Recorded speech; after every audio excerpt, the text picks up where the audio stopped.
Vocês abrirem a palavra lá em 1 Reis, capítulo 13.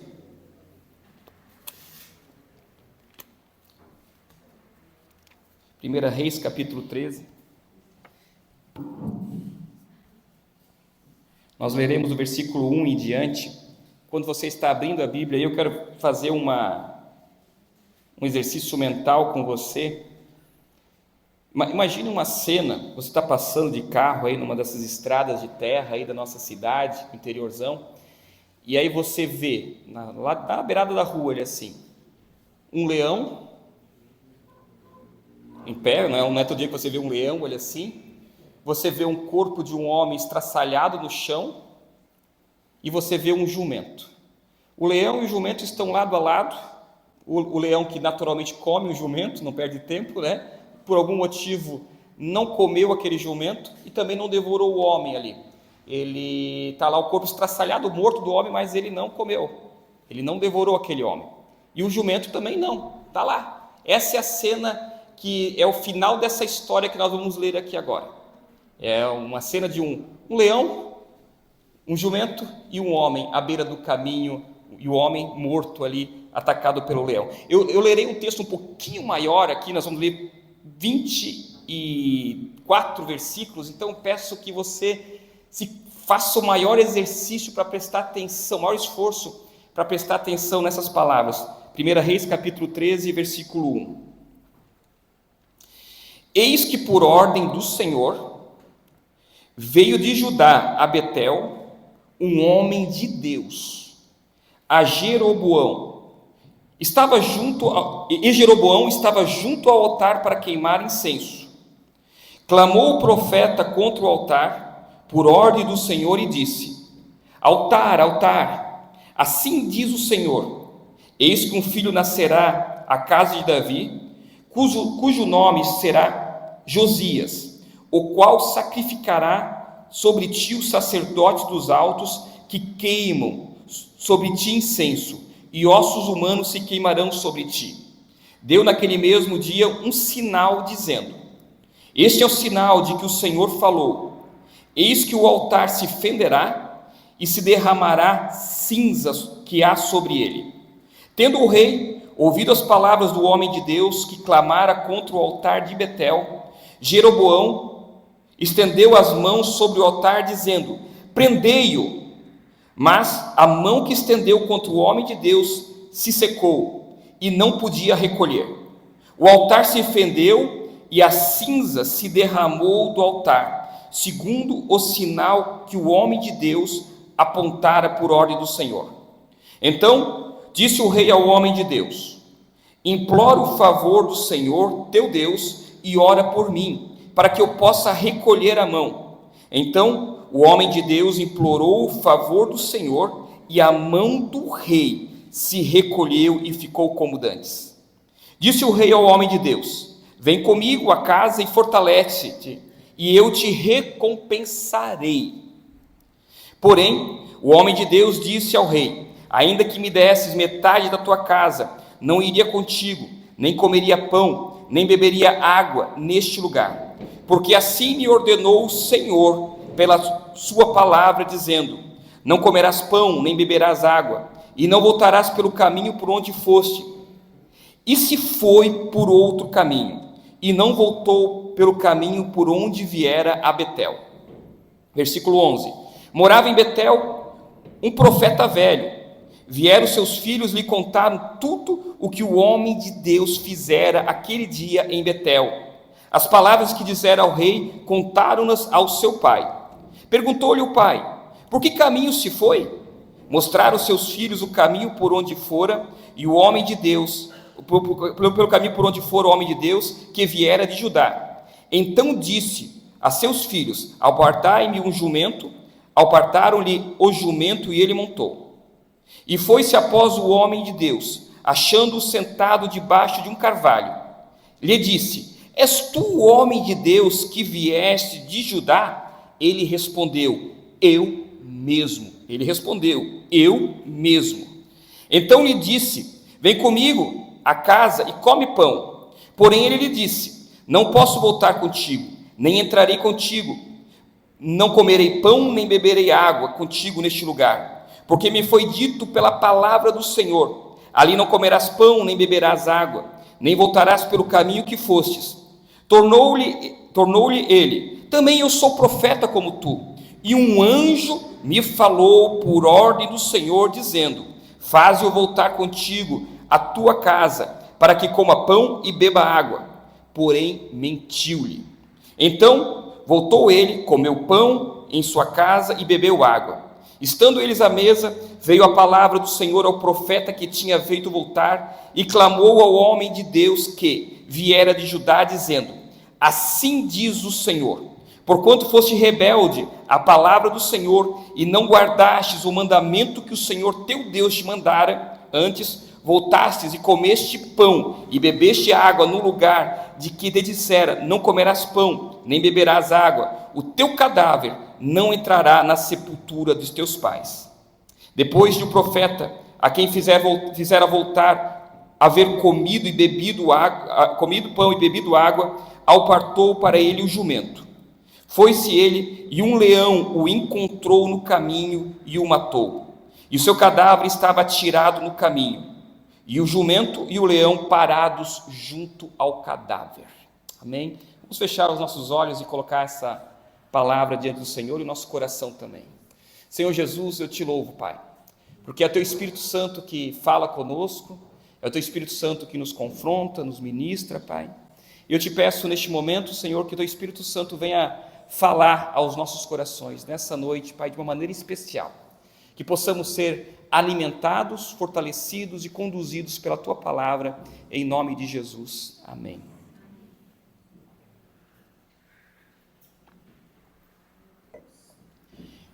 Para que você possa contextualizar mais ou menos o momento do que estava ocorrendo aqui nesse acontecimento, a nação de Israel, poucos anos antes, houve uma divisão, uma separação triste, não algo bonito, não algo legal, uma coisa terrível aconteceu. Na semana passada o Bruno bem ministrou sobre o livro de Eclesiastes, que é a autoria, acredita-se, do rei Salomão. O rei Salomão, nós sabemos que ele era filho do rei Davi, e Salomão ficou no trono de Israel durante a sua vida, e ele gerou um filho chamado Roboão. E Roboão, logo que assumiu o trono de Israel, naquele momento, ele não teve sabedoria, ele foi muito imprudente, ele foi um rei que, por inexperiência, por insegurança, ao invés de se preocupar com o povo, ele fez questão de demonstrar que ele seria muito mais rígido com o povo do que o pai dele havia sido. Nas palavras dele, que a largura do dedo dele seria mais largo que o braço do pai dele. Se o pai dele os castigou com açoites, ele iria castigar com escorpiões, iria fazer o povo sofrer. E ele foi muito firme, muito duro com o povo, logo no início do seu reinado. E quando ele tomou essa postura, ele criou um espaço, um terreno fértil para uma revolta acontecer. E a revolta aconteceu liderada por um homem chamado Jeroboão. E naquele momento ali, liderado por Jeroboão, pela falta de sabedoria de Roboão, acontece uma cisão, uma divisão no reino de Israel. 10 tribos seguem Jeroboão e 2 tribos ficam ainda submissas à autoridade de Roboão, que seria o descendente de Davi diretamente. Acontece uma divisão que nunca mais iria se unir esse povo novamente. O do sul fica conhecido como Judá, e o do norte fica conhecido como Israel. E Israel, naquele momento ali, começa a criar um tipo de governo, um tipo de culto próprio. O rei Jeroboão, que é o que nós lemos agora há pouco, com medo de que o povo voltasse a Jerusalém para cultuar, para celebrar, e isso instigasse algum tipo de unidade no povo, ele decide fazer um local de culto em outra cidade, em 2 cidades que ficariam na região dele, que seria Betel e Dan. E naquele local ali, ele fala ao povo: vocês não vão mais a Jerusalém, não precisam mais ir a Jerusalém, o local de culto, de sacrifício, de ofertas agora passa a ser em Dan e em Betel. Você não precisa mais andar até Jerusalém. Ele fez isso provavelmente com medo de gerar algum tipo de desejo de uma reunificação da nação. Porém, logo que ele cria esse novo local de culto, ele faz questão de conduzir o povo a um caminho de idolatria. O povo é conduzido, logo, sempre que é citado o nome de Jeroboão na Bíblia, desse homem aqui, ele é símbolo de duas coisas: idolatria e rebeldia. Jeroboão foi um rebelde e foi um homem que conduziu o povo de Israel à idolatria. Ele cria lá em Dan e em Betel 2 locais de culto, faz 2 bezerros de ouro, da qual o povo vai lá para adorar e fala que esses são os deuses de vocês. 2 bezerros são fundidos, colocado um em Dan e outro em Betel. Então logo ele começa a assumir a nação de Israel, a conduzir o povo começa a trilhar por um caminho que praticamente não teria mais volta. Quando você começa a ler 1ª e 2ª Reis, assim, 1ª e 2ª Crônicas também, mas você começa a perceber como o povo vai de idolatria em idolatria, se afastando de Deus, a cada vez se afastando mais. Cada rei parece que consegue ser pior do que o outro. Mas na questão de Israel, propriamente dito, o homem que iniciou isso aqui foi Jeroboão. Isso foi logo no início, a primeira geração após Salomão. E então, no meio desse início de idolatria, o Senhor levanta um homem de Deus, que nós não sabemos o nome, não sabemos características, não sabemos nada desse homem, mas a Bíblia se relata ele como um homem de Deus, para ir de Judá até Betel, no local onde Jeroboão oferecia sacrifícios, para ir lá confrontar a idolatria.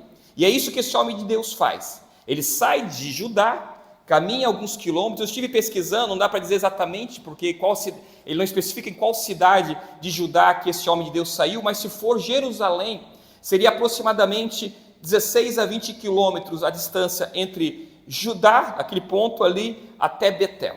Esse homem anda montadinho num jumento, de última geração naquele momento ali, e começa a caminhar na direção de Betel, com uma mensagem, com uma missão para cumprir. 16 quilômetros para nós não é muito, não. Eu fui a Gaspar agora faz um pouquinho tempo, no cemitério, lá no velório que teve. Daqui até um pouquinho depois do centro de Gaspar dá 17 quilômetros, meia horinha, 25 minutos, meia horinha, estamos no centro de Gaspar. Mas eu não sei, de jumento eu creio que eu levaria um pouco mais de tempo. Talvez de jumento ali, vamos botar aí, não sei qual é a velocidade de um jumento, mas talvez umas 2 ou 3 horas de jumentinho caminhando daqui até lá. Então foi uma caminhada relativamente longa. Esse homem vem de Judá até Betel, entra na presença no local em que o rei Jeroboão, o homem que tinha poder de vida e morte naquele local. E ele traz uma mensagem de confronto.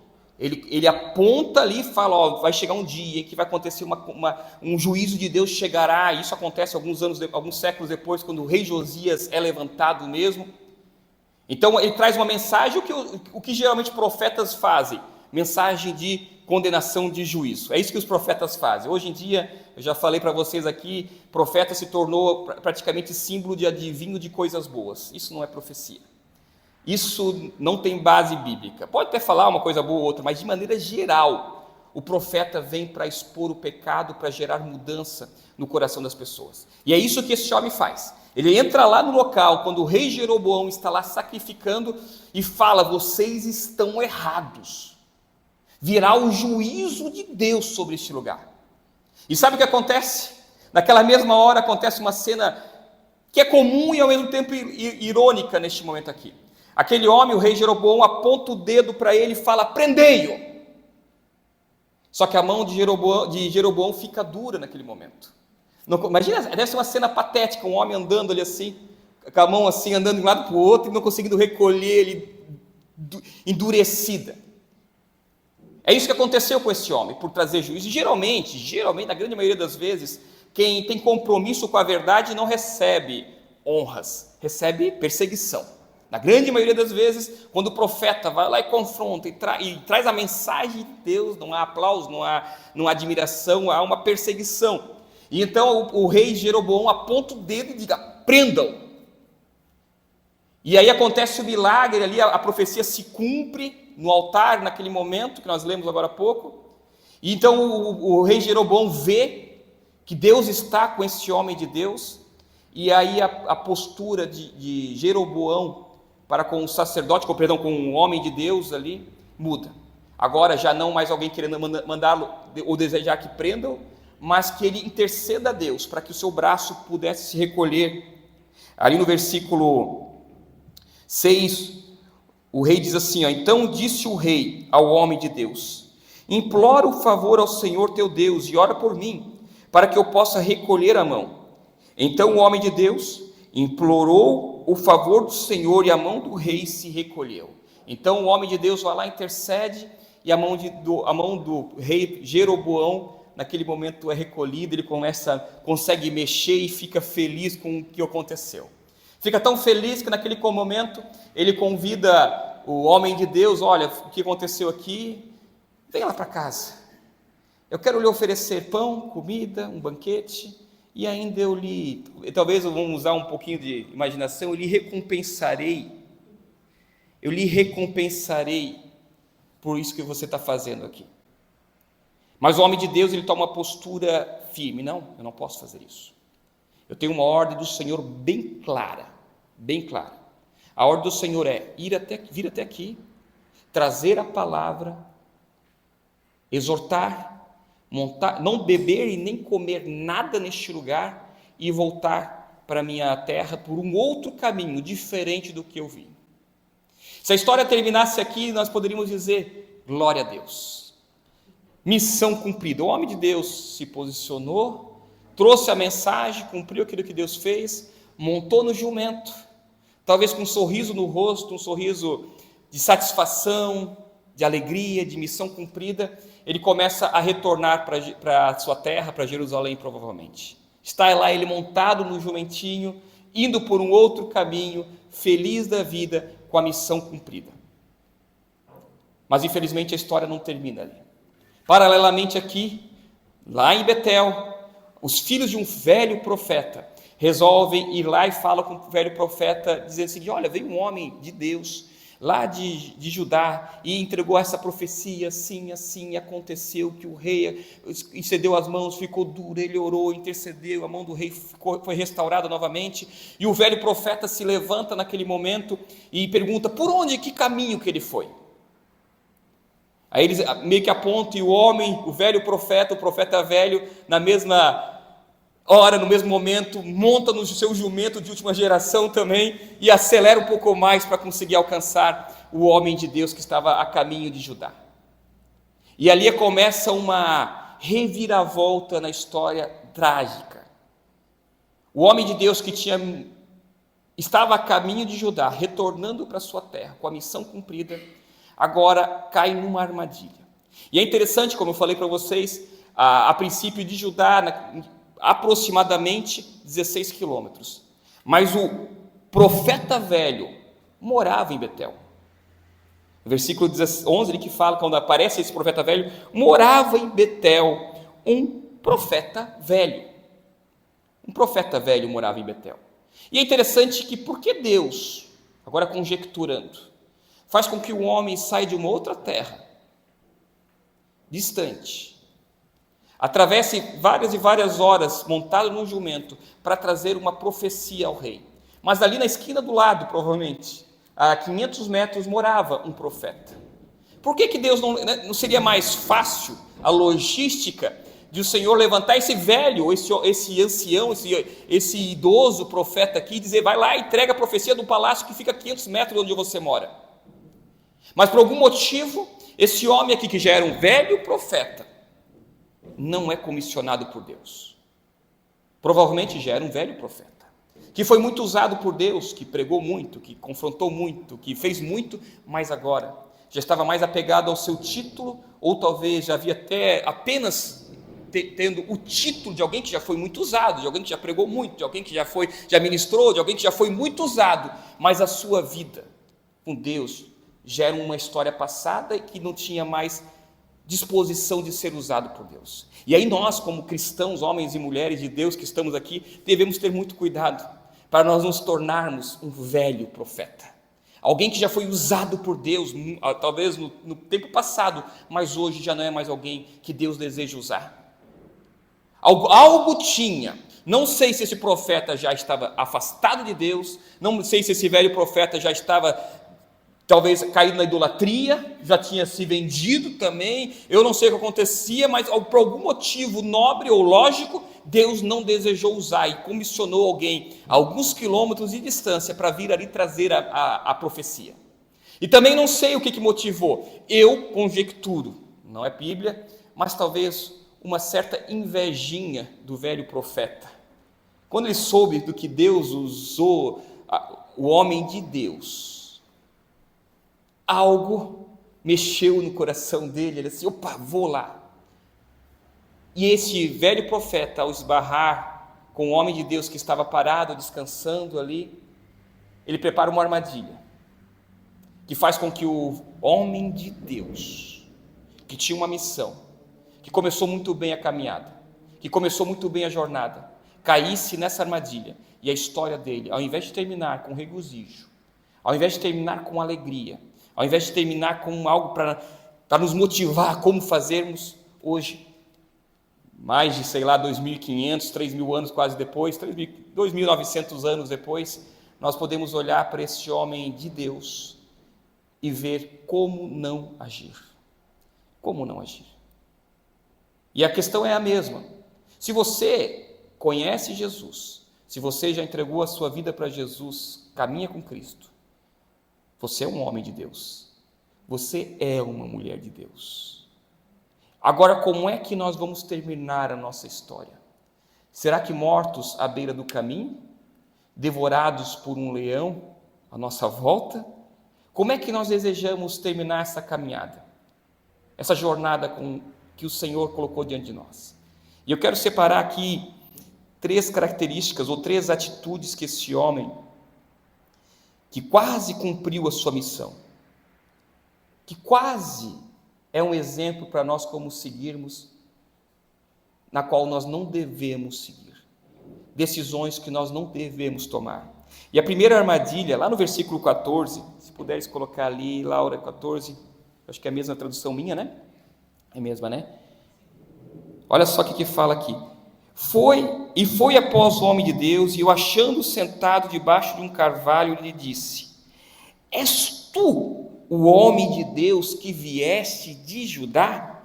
Ele respondeu: eu mesmo. Eu mesmo. Esse homem sou eu. Talvez para muitos isso aqui pode soar como uma clara identidade de quem ele é.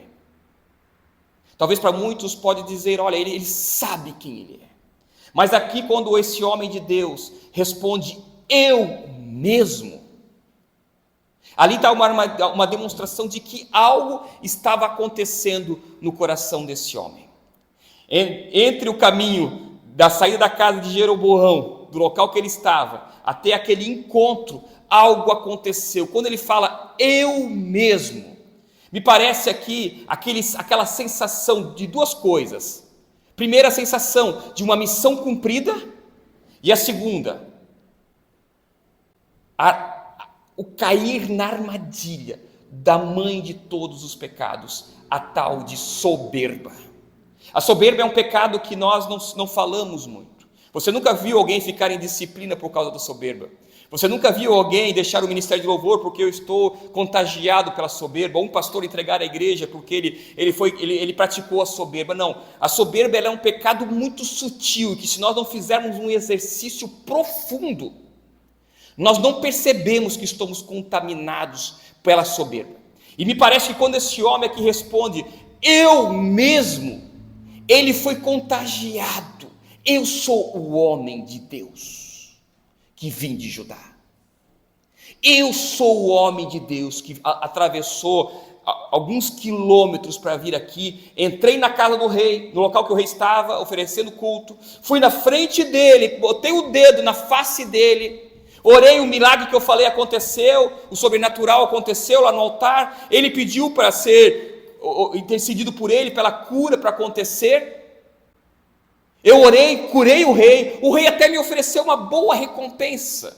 Eu poderia estar dormindo no palácio neste momento, eu poderia ter lavado meus pés, tomado um bom banho lá, mas eu decidi voltar, ou em obediência à ordem do Senhor, eu decidi voltar. E ali está uma armadilha que muitos de nós, sem percebermos, podemos cair. A palavra de Deus fala que a soberba precede a queda. A soberba precede a queda. A mesma palavra de Deus também fala que seja a boca do outro que te louve e não a sua. E aí nós podemos correr esse risco. Dizem que o momento em que um homem e uma mulher de Deus mais está vulnerável a cair, não é quando ele está sendo perseguido, não é quando ele está sendo difamado, quando está passando por lutas, por dificuldades, na pressão. Não, dificilmente homens e mulheres de Deus caem neste momento. Agora, quando ele começa a ser admirado, quando ele começa a ser aplaudido, quando as pessoas vão lá e dizem para ele: olha, que pregação, que louvor. Quando as pessoas vão lá e dizem para um líder de célula, de grupo de discipulado: que liderança que você tem, como Deus lhe usa. Ali você não percebe, mas tem uma armadilha muito sutil que começa a germinar no coração de um homem e de uma mulher de Deus, que pode fazer com que ele e ela caia. No momento em que um homem e uma mulher mais é usado, é o momento que ele mais está vulnerável. Às vezes você olha testemunhos ou coisas, às vezes um pouco mais tristes que nós vemos, como é que pode aquele homem, aquela mulher de Deus que foi tão usado por Deus cair? Como pode ele se afastar do evangelho? Ele foi usado, Deus usou verdadeiramente. A profecia se cumpriu, o louvor era contagiante, a oração era avivada, mas ele caiu. Como é que pode? Porque quando ele estava sendo usado por Deus, ele estava vulnerável à admiração, aos elogios, e ali começa uma semente a germinar no coração dele. A soberba, o senso de missão cumprida, é um dos maiores perigos para nós, homens e mulheres de Deus, se nós desejamos cumprir a missão de Deus. Muito cuidado, só que ela é muito sutil. Você não percebe, você não sente tão. Você até você faz aquela oraçãozinha, aquelas frasezinhas redondas. Não sou nada, não sou ninguém. Mas lá dentro, uma sementezinha dizendo assim: você é muito bom. Olhe o que você fez. O que seria dessa igreja sem você? O que seria do grupo de discipulado sem você? O que seria do povo de Deus? Aí você começa lá, sem perceber, sem conseguir analisar, você começa a pegar essa isquinha de Satanás. Você começa a comer essa semente e você não percebe. Houve 2 homens de Deus, grandes homens de Deus, que eu e você provavelmente admiramos muito. Um é conhecido como o homem segundo o coração de Deus, mas um dia ele também teve uma sensação de missão cumprida. Davi, no tempo que os reis saíam à guerra, ele resolveu passear pelo terraço do palácio dele para admirar, para descansar, porque ele aquele menininho que cuidava das ovelhas, agora 2 ou 3 décadas depois é o rei de Israel, admirado por todos, amado por todos, é o melhor rei, as promessas de Deus se cumpriram, tudo aconteceu na vida daquele homem, e aquele homem decide passear pelo terraço, e nós sabemos a história que aconteceu. Ele já havia chegado num nível que ele não precisaria mais provar nada para ninguém, não precisaria mais ir para o campo de batalha, já era hora de curtir um pouco mais a vida, já era um pouco mais de usufruir das promessas de Deus, e lá aquele homem cai. Mas também tem um outro homem de Deus, chamado Paulo, o apóstolo Paulo. Eu imagino que o apóstolo Paulo, muitas das igrejas hoje não convidariam ele para pregar, não teria agenda, não teria espaço nos púlpitos dele. Ele falaria uma das coisas que ele falou lá em 1 Timóteo 15, a igreja já iria dizer: não, esse pastor não é legal, não gosto, não. Ele parece que ele foi muito vulnerável, ele foi muito humano. Ele fala em 1 Timóteo 1,15, eu, o principal dos pecadores. Se eu não me engano, outra versão fala o maior dos pecadores. Paulo, o apóstolo. Paulo que plantou várias e várias igrejas. Paulo, homem que correu o mundo evangelizando, as suas palavras compõem a Bíblia. E ele, quando ele se refere, alguém falaria: não, pastor, não fala de pecado, pastor Paulo, não fala isso no púlpito, as pessoas vão entender errado. Mas ele não falou de maneira redundante apenas, ele olhava para dentro de si e dizia assim: olha, de todos os pecadores eu sou o principal, Eu sou o principal dos pecadores. E eu e você, se desejamos cumprir, não deve ser apenas uma palavra redundante, eu vou repetir, eu sou. Não, tem que estar no coração seu. No meu e no seu coração temos que olhar para dentro de nós todos os dias e dizer: Deus, quem que seria de mim se não fosse você, a tua graça, se não fosse a tua misericórdia? O que seria de mim se não fosse o teu amor? Talvez lembrar dos pecados passados e tantos pecados que o Senhor nos perdoou, de tantos e tantos pecados que eu que estou aqui, você que estão aí sentado também, já cometemos nas nossas vidas, e que você olha para dentro de si, você não está aqui sentado porque você é bom, você não está aqui sentado ouvindo a palavra porque você fez algo que você mereceu estar aqui, não, você está aqui sentado somente pela graça e pelo perdão do Senhor, e eu também só estou aqui pregando pela graça e pelo perdão do Senhor. Se nós começarmos a fazer esse exercício que Paulo já era um homem conceituado, admirado, já é o final da jornada dele, mas ele tinha consciência de que ele era o principal dos pecadores. Ele talvez fazia o exercício de se relembrar do tempo em que ele perseguia os cristãos, ele se lembrar do tempo em que ele maltratava os cristãos, do tempo em que ele oprimia, de pessoas que ele matou. Ele fazia esse exercício, e cada vez que ele fazia esse exercício, ele olhava para dentro de si e dizia: não, eu apóstolo, eu plantando igreja, eu levando a palavra de Deus, eu sou o maior dos pecadores, não mereceria estar aqui. Então nós precisamos constantemente, eu e vocês, eu creio que Deus vai lhe usar, Deus vai lhe usar de uma maneira tremenda. Os seus lábios serão canais a qual o Senhor vai falar a palavra dele. Mas quando isso acontece, cada vez volte, coloca os seus joelhos, fique de joelho, coloca a boca no pó ali naquele momento, e fala: ei Deus, obrigado, e relembre de tantos e tantos pecados que o Senhor lhe perdoou. Esse exercício é importante para nos recolocarmos no lugar. Nós não somos tão bons como nós parecemos ser, nós não somos tão bons como nós aparentamos, ou como as pessoas acham que nós somos. Nós só somos o que somos pela graça de Deus. E esse homem aqui, ele deixou que essa sementinha, nesse trajetinho ali, começasse a crescer no seu coração. Eu mesmo. Sabe aquele cantor que falou: esse cara sou eu? Era esse homem: esse cara sou eu. Esse cara sou eu. Sou eu. Cuidado com a soberba. Então o primeiro erro que esse homem cometeu, ele foi deixar a soberba crescer no seu coração. O segundo erro que ele cometeu, não ser radical no seguir a palavra de Deus. Nós temos que ser justos com esse homem. Ele se posicionou, nós vamos ser justos. Nós estávamos conversando com alguém ali na cozinha, né? Esse homem se posicionou. Ele se posicionou. O rei ofereceu a recompensa. Talvez chegaria lá no palácio, o rei colocaria: olha aqui, ó, o homem de Deus, uma boa ofertinha aí para você. Talvez fique aqui no meu palácio, no melhor quarto. Você já fique por aqui, nem volte mais para ajudar. Vai ter um servo te servindo. Vou lhe recompensar. Mas ele não aceitou. Ele se posicionou.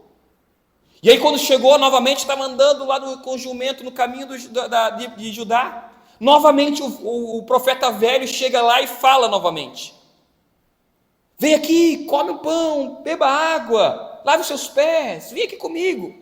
E ele novamente, ele vai lá e não, eu tenho uma ordem do Senhor. E essa ordem do Senhor é ir e voltar, não comer nem beber neste lugar e nem voltar pelo mesmo caminho.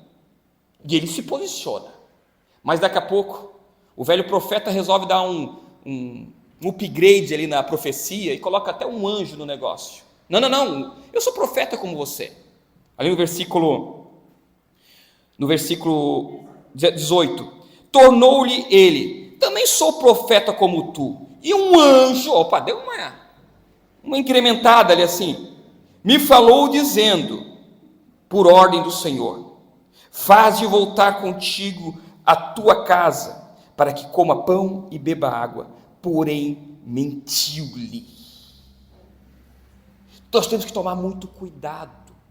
Há muita suposta palavra de Deus, com cara de palavra de Deus, com jeito de palavra de Deus, com aparência de palavra de Deus, mas que não é de Deus. Ele colocou a credencial de profeta também. Olha, eu sou profeta como tu, credencial, talvez apresentou, olha aqui, eu sou filiado ao mesmo sindicato de profeta que você, já sou mais experiente que você, e além disso, um anjo do Senhor falou comigo. Era algo que logicamente parecia palavra de Deus, tinha jeito de palavra de Deus, mas não era a palavra de Deus. E nós precisamos estar atentos, porque vai ter muita coisa que está rodando nas igrejas, nas internet, por aí, que você conversa que tem jeito de palavra, mas pastor, ele abre a Bíblia naquele lugar, mas pastor, ele cita lá aquele versículo bíblico, depois ele fala, tem tudo a aparência de palavra de Deus, mas não é a palavra de Deus. E se nós não estivermos atentos, nós acabamos aceitando coisas que não são de Deus, como se fosse de Deus. A internet hoje é um campo minado. Tem coisa boa? Tem até. Mas tem muita coisa aqui, e está tudo lá, suando, com um fundo musical legal, com um efeito legal. Mas não é a palavra de Deus. Porém, para nós, eu e vocês que somos homens de Deus, que queremos cumprir a missão, às vezes o preço de nós sermos radical, sermos intransigentes no pregar ou no viver e no tentar seguir a palavra de Deus, às vezes há um preço a ser pago. Talvez você não vai ser tão admirado, talvez você não será tão aplaudido, talvez a igreja não cresça tanto. Há preço a ser pago, mas nós precisamos pagar o preço. Uma vez, duas vezes, o inimigo vai tentar fazer uma nova reformulada estratégia, você se posiciona. Pastor, se você trazer uma mensagem diferente aqui que agrada mais o povo, pastor, não fala de pecado. Traz uma mensagem mais motivacional. As tentações estão vindo. E aí vem com uma nova capa, daqui a pouco encapa de novo, encapa de novo. E se nós não formos radicais, intransigente, se posicionar, nós acabamos cedendo, porque a tentação e a aparência é de palavra de Deus. Então esse homem, por mais do que ele se posicionou, uma, duas, ele se posicionou, não se posicionou até o fim. Eu e vocês precisamos nos posicionar até o fim. Então esse homem aqui, ele foi radical em ser, ele não foi radical em seguir a palavra de Deus. E eu e vocês precisamos ser radicais. Em terceiro aqui, para encerrar, mensagens que nos levam ao engano são mensagens agradáveis. Pare e pense, eu nunca fiz isso, espero que você também não faça. Eu tomo muita água. Se você pedir para eu daqui a Gaspar montado num jumento, sem comer e nem beber, chego lá em Gaspar, meu amigo, alguém me ofereceu um copo de água gelada, é desesperante isso. É desesperante. 3 horas montado no jumento, chega lá, já estou com fome, estou com tudo já. Entrega a profecia, sou usado por Deus, e agora tenho mais uma caminhada novamente a Blumenau, montado naquele jumentinho, sem comer nem beber. Sem comer nem beber. E aí aparece um homem, se dizendo como profeta, que disse que o Senhor falou, eis que o Senhor lhe diz, pode ficar aqui, pode beber um pouquinho de água, pode comer pão, pode lavar os pés, pode descansar um pouquinho. Um anjo me falou. É agradável? Muito agradável. Muito agradável. Mas não era a palavra de Deus. E esse homem cedeu nessa palavra, nessa mensagem agradável. Essa mensagem que satisfazia suas necessidades naquele momento, acima da missão para a qual ele foi vocacionado por Deus. É importante nós termos esse cuidado. Comer pão era tudo o que ele queria, beber água, tudo o que ele queria. Mas se você puder anotar e nunca esquecer, porque é o que os falsos ensinos estão trabalhando muito nos últimos dias, como nunca, mas a mistura de uma aparente espiritualidade, mas, aí você mistura ali, coloca assim, uma mensagem focada no bem-estar, cria uma tentação quase irresistível. Uma mensagem com aparente espiritualidade, mas foco no bem-estar, traz uma mensagem quase irresistível. A grande maioria das pessoas estão caindo. Mas aquele rapaz da internet, ele lê a Bíblia? Sim. Ele cita a Bíblia? Sim. Coisa boa. Uma mensagem que traz uma suposta espiritualidade, mas o foco não está no compromisso com o Evangelho. O foco está em gerar um bem-estar. E aí, gerando bem-estar, é quase irresistível quem não estiver atento seguir. Esse homem aqui, ele estava indo até quase na linha de chegada, e ele ouviu essa mensagem. Um anjo do Senhor, espiritual, Deus me falou, e um anjo do Senhor me falou, olha a espiritualidade aqui na história, pode ficar, comer, beber e descansar. E ele cedeu à tentação. Tome muito cuidado quando você estiver vendo mensagens, pregações, supostas pregações, e olhe o que está sendo pregado, porque é muito sutil. Não é algo aparente, não pense que o engano vai vir com engano, uma pessoa vir aqui carrancuda, com aparência, sisuda. Não.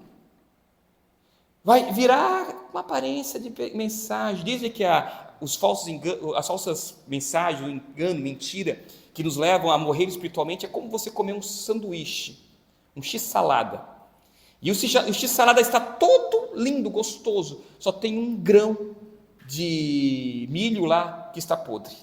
Só um grãozinho, em todo x-salada, sei lá, tem 80, 100 grãos de milho naquele x-salada, mas tem um que está podre e que gera aquele mal-estar, que gera a indigestão. As heresias, as mentiras, os enganos que nos levam para longe da verdade do Evangelho, ele é todo perfeito, mas tem uma partezinha lá que é o engano. E esse homem acabou cedendo na última hora a essa tentação, em se preocupar em satisfazer o seu bem-estar acima da missão que Deus vocacionou. Então eu tenho certeza aqui que nós temos homens e mulheres de Deus aqui neste lugar. Eu tenho certeza que aqui neste lugar tem homens e mulheres que foram comissionados por Deus para cumprir uma missão. Cuidado com a soberba, cuidado com o senso de missão cumprida, cuidado com as tentações de não seguir plenamente a palavra de Deus, e cuidado também com mensagens, com supostas espiritualidade focada no seu bem-estar. Eu tenho certeza que assim como o Senhor usou esse homem, Ele está usando você, e Ele vai usar você, mas nessa caminhada, nesse caminho, aparecerá muitas tentações, muitas ciladas tentando lhe tirar do caminho. Eu quero convidar você a ficar em pé neste momento.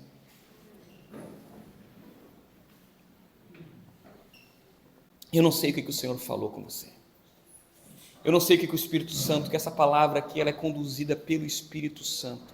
É o Espírito Santo de Deus que está aqui neste lugar. E eu sei que o Espírito Santo mora no coração de cada um de vocês aqui. E a palavra de Deus tem vida, ela é viva e ela pode ministrar. E talvez nessa noite aqui o que você recebeu aqui foi uma advertência espiritual do Senhor. Você está ido atrás de cumprir a missão para a qual você foi vocacionado? Eu peço para você fechar os seus olhos. Quero lhe desafiar, meu querido irmão. Você foi chamado para cumprir uma missão, a trazer uma mensagem, e nessa jornada devemos estar vigilantes, devemos orar em relação aos 3 grandes inimigos que estão ameaçando o propósito de Deus nas nossas vidas: a soberba, a falta de compromisso com a palavra de Deus plena e o desejo de satisfação imediata, dar ouvidos a mensagens focadas no seu ego, no seu eu. Esse homem cedeu, mas eu quero lhe encorajar a não ceder, eu quero lhe encorajar a ir até o fim. Lá no final vai valer a pena. Lá no final, quando você chegar lá na sua Judá, na sua Jerusalém, no local da qual o Senhor lhe enviou, por mais que foi difícil, vai valer a pena você permanecer fiel, vai valer a pena você não satisfazer o seu eu, vai valer a pena você não correr atrás de aplausos, vai valer a pena. Você que o Espírito Santo falou, coloque a mão no seu coração neste momento. Coloque a mão no seu coração. Você que é um homem de Deus, que deseja ser usado pelo Senhor. Eu não sei o que o Espírito Santo falou através dessa palavra, através desse homem de Deus aqui, que há 2.900 anos atrás cometeu um erro. Mas ele fala conosco, a palavra de Deus fala conosco e nos adverte hoje a cumprirmos a missão, a não pararmos na beira do caminho, a irmos até o fim, irmos até as últimas consequências para cumprir a missão que o Senhor nos deu. Senhor Jesus, eu coloco a vida, Senhor, de cada homem, de cada mulher de Deus que está aqui neste lugar, Pai. Eu vejo homens e mulheres de Deus, Senhor Jesus, aqui neste lugar, que querem cumprir a missão para a qual foram vocacionados por Ti, Pai. Eu vejo homens e mulheres de Deus aqui, Senhor Jesus, que estão diante de Ti, e o Teu Espírito Santo está falando neste momento, Pai. O Teu Espírito Santo está ministrando neste momento, Pai. E eles irão cumprir aquilo para o qual foram vocacionados, Pai. Eles irão cumprir o chamado deles, Pai amado. Não pararão na beira do caminho, não beberão água, não comerão, não descansarão, não receberão recompensas, Pai, mas cumprirão o chamado para o qual foram vocacionados, Pai. Não darão ouvidos a falsas mentiras, a falsas profecias, a mentiras, a enganos, a supostas espiritualidades. Serão atentos, Pai, àquilo que o Teu Espírito Santo ordenou e falou. Pai, nós queremos cumprir a missão, Senhor, na qual Tu nos vocacionaste, Senhor. Nós queremos cumprir a missão, Pai, na qual Tu nos chamaste. E eu coloco, Senhor, diante de Ti, Senhor, cada homem, cada mulher de Deus que está aqui neste lugar, Pai. Que o Teu Espírito Santo, Pai, possa fortalecer a cumprir a missão na qual foram chamados, em nome de Jesus. Em nome de Jesus. Faça dessa canção agora, que nós vamos cantar a sua oração.